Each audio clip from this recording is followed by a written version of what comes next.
In 1989, I read my first astronomy book. I was 10 years old. 9 planets, the moons, the rings of Saturn. There was a chapter on stars, billions of them. And the book said nothing about planets around them. Not because the author forgot, because in 1989, no one had ever found one. The universe, as far as we knew, might have been ours alone. The first planet around another star was confirmed in 1995. I was 16. Tonight, I found one myself.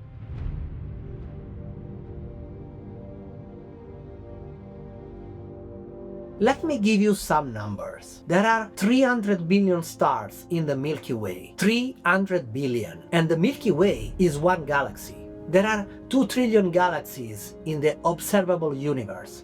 More stars out there than grains of sand on every beach and deserts on this planet, by a factor of 10. Now, what if only 1% of those stars had planets? In our galaxy alone, 3 billion solar systems. What if only 1% of those planets sat in the zone where liquid water could exist? 30 million potentially habitable worlds in our galaxy alone. What if only 1% of those had developed any form of life? 300,000 living worlds. What if only 1% of those had developed something we might recognize as intelligent? 3,000 civilizations right now in the Milky Way.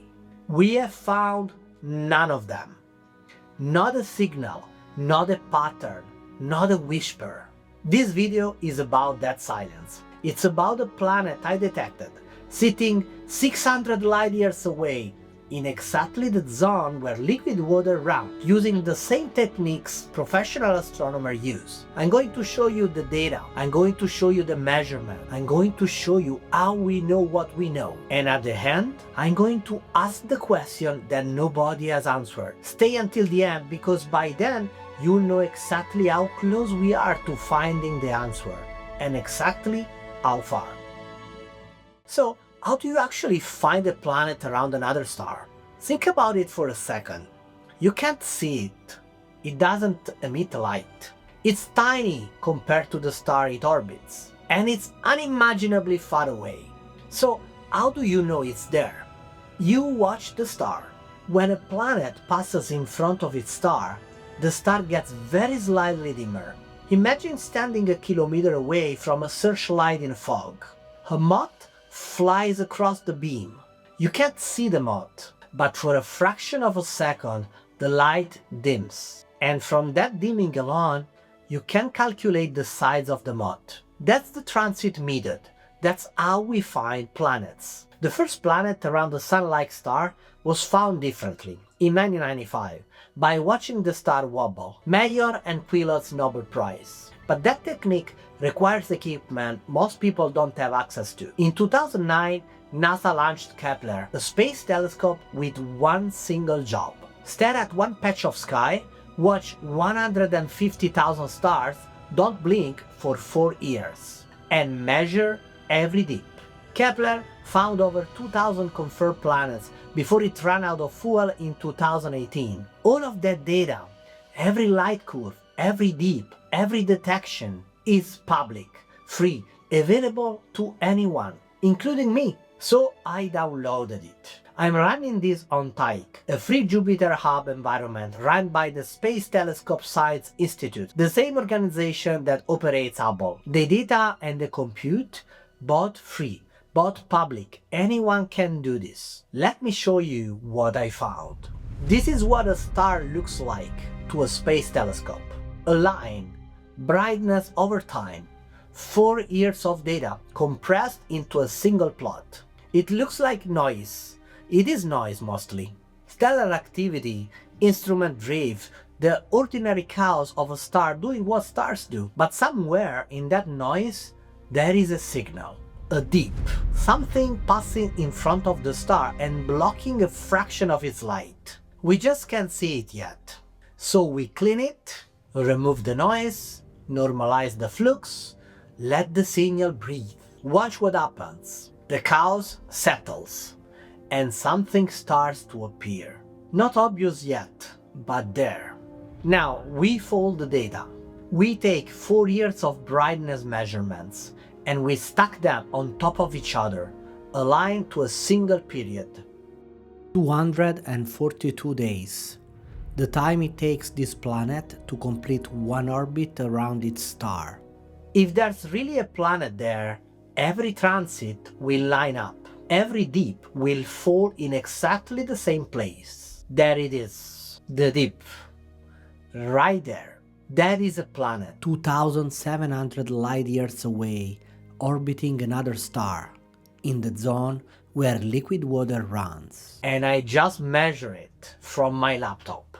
Let me tell you what the data says. The dip is 0.03% deep, 1.85 times the radius of Earth.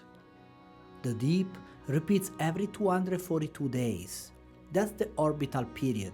1 year on this world is 242 of our days. 0.7 AU. That's how far it sits from its star. Now, what does that actually mean? Every star has a zone around it. Not too hot, not too cold.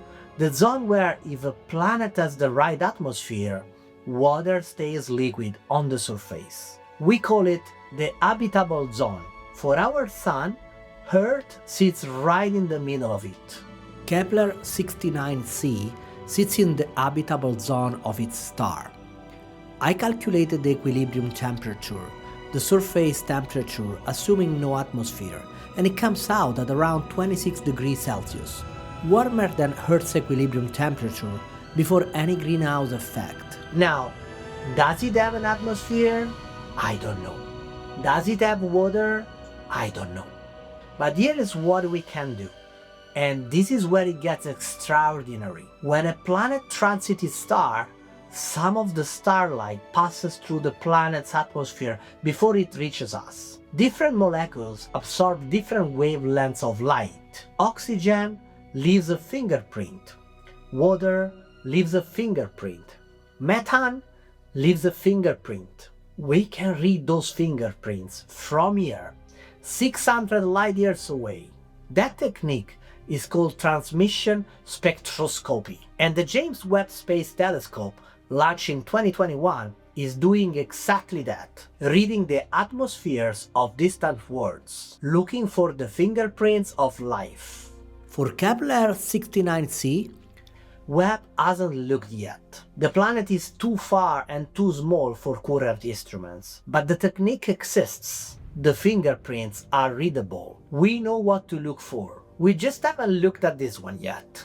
So, we found a planet 1.85 times the size of Earth in the habitable zone of its star. One of 6,000 confirmed planets we have found so far. Remember those numbers from the beginning? 300 billion stars in the Milky Way, 2 trillion galaxies in the observable universe. The 1% cascade that gets you to 3,000 possible civilizations in our galaxy right now. We have found 6,000 planets, every single one of them in our own galaxy, the Milky Way, our neighborhood. We haven't even started looking next door. We have confirmed habitable zone, we have measured atmospheres, we have found water in the spectra of distant worlds, and we have heard nothing. Not a signal, not a pattern, not a mathematical sequence buried in a radio noise that shouldn't be there. Nothing.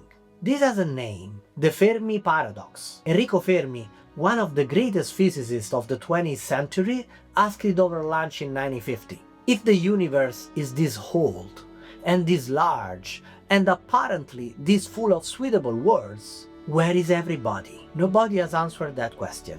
Not in 75 years. Not with all the telescopes we have built. Not with all the planets we have found. Not with all the data sitting in public archives that anyone can download on a Tuesday evening from their laptop. There are possibilities. Maybe life is extraordinarily rare. Maybe the conditions that produced us, this planet, this star, this moon, this exact tilt of an axis, this magnetic field, this precise distance from a precise sun, Maybe that combination is so improbable that it has happened only once. Or maybe life is everywhere and intelligence is the rare thing. Maybe civilization always destroy themselves before they learn to cross the silence between stars. Or maybe they are out there, listening, waiting, and we are simply not looking in the right way. Or maybe, and this is the one that keeps me up at night, maybe we are genuinely cosmically alone. One pale blue dot, one species, one brief window of consciousness in 13.8 billion years of the universe. I don't know which of those is true.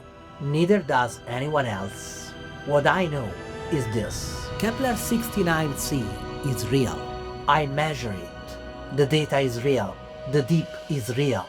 The numbers are real. A world 2,700 light years away, sitting in the zone where water runs and life might begin. We know it's there and we will never go. Not us, not our children, maybe not anyone, but we looked and maybe that's enough. Maybe the looking is the point.